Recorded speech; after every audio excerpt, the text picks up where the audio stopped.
Now, let's get on with our next speaker, Emily Fletcher. Now, what you're going to learn in this talk is how to tap into what Emily calls nature. It's her word for the universe. To understand intuitively how to move faster towards your vision. She's one of the most dynamic speakers I've ever seen on stage. Her whole thing about using your desire as your GPS to going out there in the world and actually achieving all that you want, it's fantastic. Beautiful. And she's great, and she's amazing. So Emily Fletcher is one of the foremost meditation instructors in the world today. She runs Ziva Meditation Studios in New York. She has trained at Harvard, at Google, and now she's going to be training you right here on the AFAS webcast. Let's get rolling with Emily Fletcher. I'm going to talk about how to use your desires as nature's GPS. Basically like an instruction manual, right? Don't we all secretly wish that we had been born with an instruction manual, like a little set of directions of how to live our lives? And I actually think that we were. I think that we were given one of these things, but most of us don't really know how to listen to it. And that's what I'm going to talk about. So the theme this weekend is Live Your Quest. And we're going to be hearing this word a lot this weekend. So I actually looked it up to see exactly what it means. And it means a journey made in search of something. Simple, right? A journey made in search of something. And I think what most of us are really searching for is our quest. I think what most of us are really searching for is our mission, is our passion.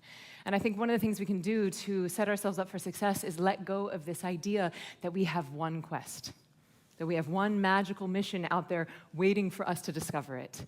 I think that's BS, just like I don't believe that we have one magical soulmate out there waiting for us to discover them. My husband loves it when I talk about that.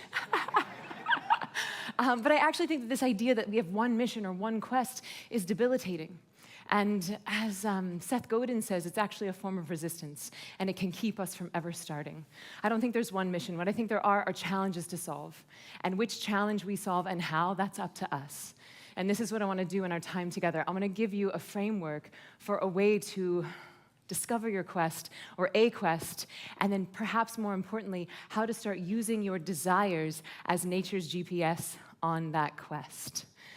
So it's a simple framework. It's 4 questions you can ask yourself, and it's actually not that original. Part of it is not that original. If you do a quick Google search, you'll see that there's all kinds of Venn diagrams of this, asking ourselves these 4 questions, and here they are.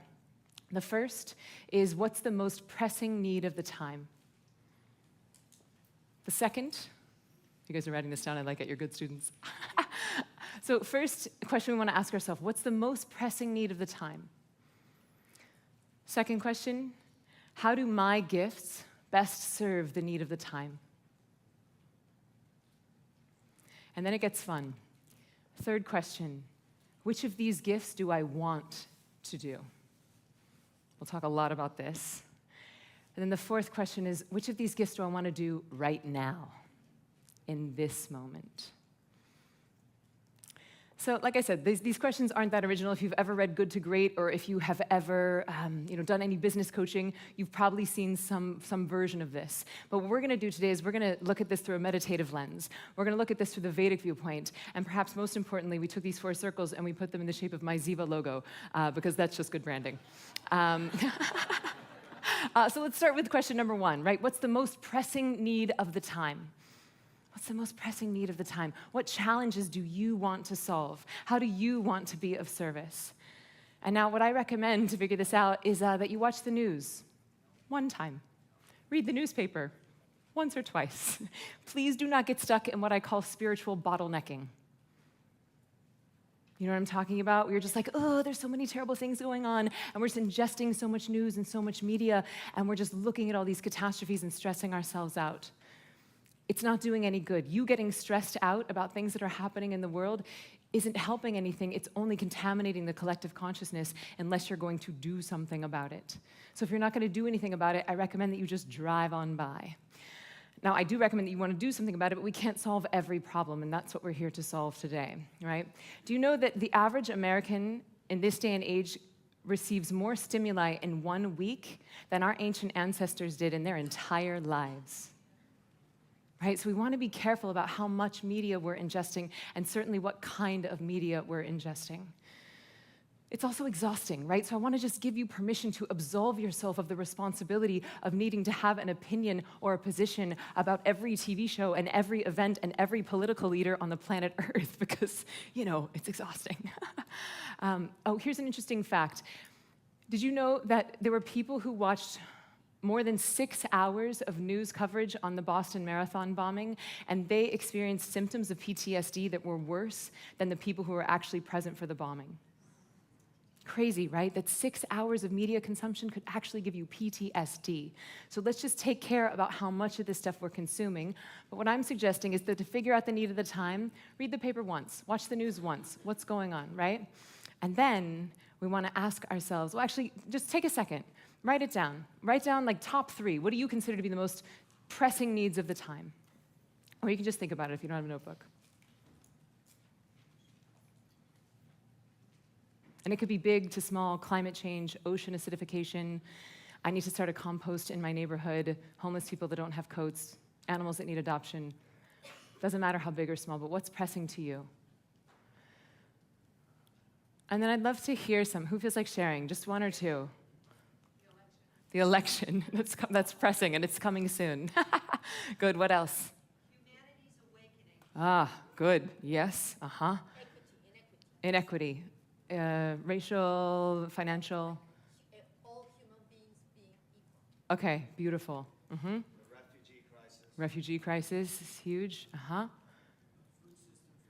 Food system failure. And now we're all feeling really depressed, just like my talk in Greece. Okay, so let's move on to how we can start to solve these things, okay? So question number 2 that we want to ask ourselves is, how do my gifts best serve the need of the time, right? What are my unique gifts? And because I know you guys, if you're sitting in this room, I know that you have a lot of unique gifts. And if you're watching this online, you've probably done a lot of work on yourself, so you probably have a lot of things that you could offer the planet Earth. And this is where it gets tricky, right? Because we want to ask ourselves, which of my gifts will best serve the need of the time? For example, I happen to be a really good tap dancer, like legit. Check it out. And I could get up here and tap dance for 20 minutes, and it might be mildly entertaining, but let's be serious, it's probably not going to change your life, okay? Now, I also happen to have a gift for teaching meditation, and turns out the world is real stressed right now. Scientists are calling stress the black plague of our century, and I don't think that's an over-exaggeration. Stress is responsible for 90% of all doctors' visits. So I'm choosing to spend my time and attention on teaching meditation. So take a minute, and I want you to think about, what are your unique gifts? What if your unique gifts would best serve the need of the time? You can think about it, write it down, whatever feels charming.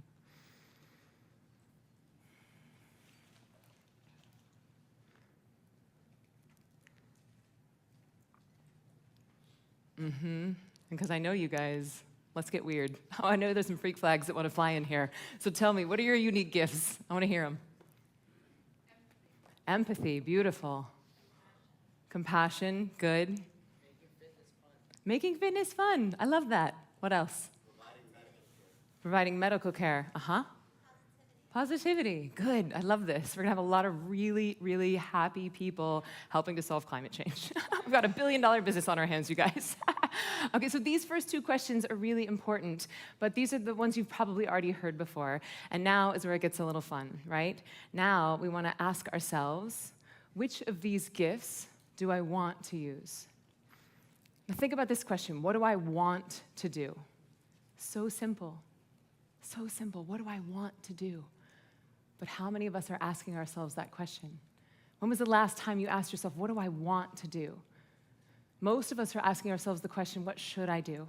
What's going to make me the most money? What's going to be the best outcome? What's going to make my parents proud? What's going to make my college roommates think that I'm more successful than them, right? And Tony Robbins says that the quality of your life is determined by the quality of your questions. So if you ask better questions, you're going to have better answers. And I think that what do I want to do is a decidedly better question than what should I do? And this is where things get tricky, right? We don't ask ourselves this question because most of us don't trust our desires. And this is really what I want to talk about. How do we trust our desires? How do we tell the difference between an intuitive desire and an addictive longing? Right? Because we've all had those desires that have gotten us into trouble, right? And so the trick is that most of us are living our lives in this state of I'll be happy when, right? We're living our lives pretty stressed out in survival mode, and so it's really easy to live our lives under the illusion that I'll be happy when I get that next job, or that next zero in my bank account, or that next romantic partner, or that next car, or that next pair of shoes, or the more Facebook followers, or another acquisition, or another employee. And it doesn't really matter what you're addicted to. I would call an addiction anytime you think that your happiness can be found somewhere out here, right? And this is where meditation comes into play. You guys didn't think I was going to give a whole talk and not talk about meditation, right? So how does meditation play into this, right? So if we're living our lives in addiction, let's say you're a heroin addict, right? Or let's just say you're talking to a heroin addict, and you ask them what they want. What they're going to say is, I would like some more heroin, please. Right? You ask a workaholic what they want. They're like, I need some more work to feel better. And where meditation comes into play is that it's the fastest way to feel better that I know. It's the fastest way to get you out of fight or flight and into stay and play. And when you're in this stay and play, you're actually tapping into the source of fulfillment. When we're living our lives in addiction and fight and flight, basically what's happening is that we get into survival mode. And when we're in survival mode, our reptilian brain is taking over. And this is where our addictions come from. And this reptilian part of the brain is 300 million years old, so it doesn't understand language. This is why you can't reason your way out of eating that chocolate bar. It's why you can't reason your way out of sleeping with that person that you really want to sleep with. If you're living your life in survival mode, fight or flight, and you have an addictive longing, chances are it's probably going to happen unless you're using severe amounts of control and determination. And I just think that it doesn't have to be that hard. Right? So what do we do when we meditate? We dial into the source of fulfillment. And I think that when we meditate, it's the fastest way to tell the difference between these addictive longings and our intuitive desires. Why? How? When you meditate, within 30 to 45 seconds of starting, your brain and body flood with dopamine and serotonin, which are bliss chemicals.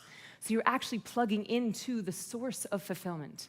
So if you're filling yourself up every day, twice a day from the source of fulfillment, then you come out of this meditation and you still have a desire. But the desire is not there out of addiction. The desire is now there to cue you as to where nature wants to use you to deliver your fulfillment. Right? So before meditation, most of us think, I'll be happy once I acquire my desires. This is what the I'll be happy when syndrome is. It's the mistaken belief that I can somehow acquire my way to fulfillment. Once we have a meditation practice, we're filling into the source of fulfillment, then we use our desires as an indicator, as a guidance map of where we need to go to take our fulfillment on a field trip. So here's a real life example of this, right? So I'm walking down 9th Avenue in New York City, and I get a download for chocolate. Now, I'm very familiar with what a chocolate addiction looks like. This was something different. It was like, chocolate, now. So I'm looking around, and I'm like, where am I gonna get chocolate? And then finally, I see a bakery. And I walk into this bakery, and I'm looking at the menu, and I'm like, I don't eat gluten, so there's nothing really for me here, but it smells delicious. It smells like chocolate. And out of nowhere, I hear someone say, Emily Fletcher? And I turn around, it's my friend Pam. Now, Pam and I had done a show a few years ago, and Pam was a massage therapist. She was like, Emily, so great to see you. Listen, I just finished my yoga certification, and I'm really trying to figure out a way to combine my massage with my yoga. And I said, you want to do Ayurveda? And so I put her in touch with my Ayurvedic doctor, and now she's practicing Ayurveda. Now, I left that bakery, and I never got any chocolate. Right? I failed on my mission. I didn't get my desire because that desire had nothing to do with me filling myself up. It had everything to do with nature cueing me with where it needed to use me to go and deliver my fulfillment.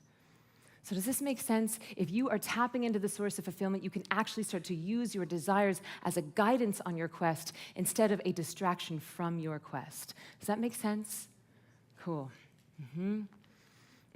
The other beautiful thing about meditation, right, is that it basically allows you to be fulfillment looking for need instead of need looking for fulfillment, right? It's just a more beautiful way to live your life.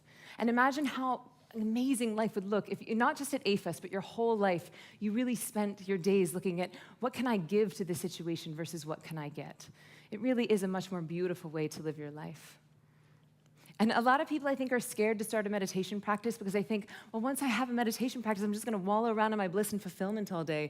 But like, I've got everything I need right here. Why would I ever go outside, right? But like I said, I don't think the desires go away. It's just that we allow our desires to happen easily and effortlessly instead of having a death grip on them. Because if you have a death grip on your desires because you believe that you're going to be happy after you attain those desires, then it's very hard for nature to put the thing in your hand. Right? And so once we start meditating, we get a form of detachment, right? Meaning like, I have everything I need. And if you want to play, great. If not, all good. And call me crazy, but I don't think that neediness is sexy. I think that detachment is sexy. Right? Imagine going on a date with someone and then being like, hey, I think you're really cute. Do you maybe want to ask me out on a second date because I'm 37 and my eggs are driving up and I'm afraid I might die alone with cats eating my face? Like, you're not going to get a second date from that person. Or imagine going on a job interview and being like, hey, listen, I really need this job. Can you maybe hire me? Because if you don't hire me, I don't know how I'm going to make rent this month. And then I'm going to be sleeping on a park bench and I'm afraid of dying alone with cats eating my face.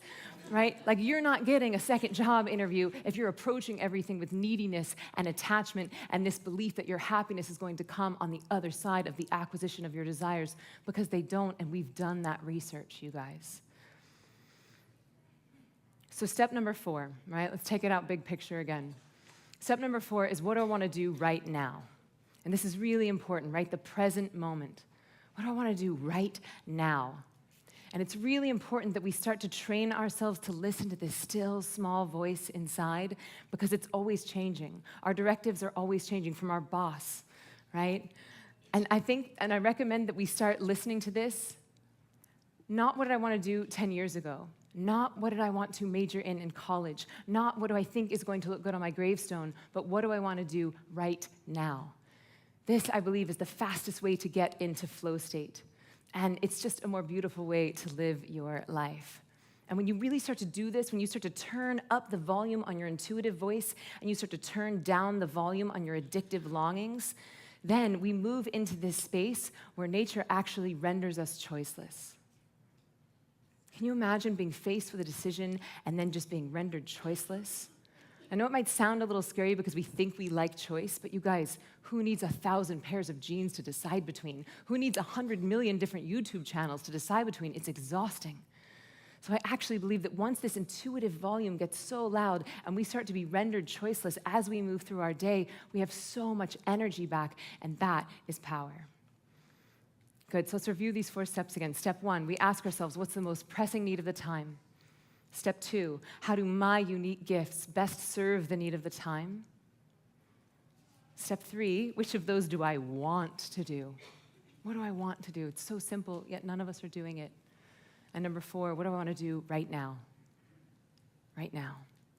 And if you can do this, if you can start to ask yourself these questions and really commit to your meditation practice so that you're operating from a place of fulfillment instead of need, then it's virtually impossible to not be lit up about your quest, to not be enthusiastic about your mission. And when you are enthusiastic about your quest and your mission, you're either going to inspire people to join you on that mission, or you're going to inspire others to find their own quest. And either way, we end up with a planet with a lot of people who are interested in leaving this planet better than they found it. And that is a planet that I'm very interested in living in.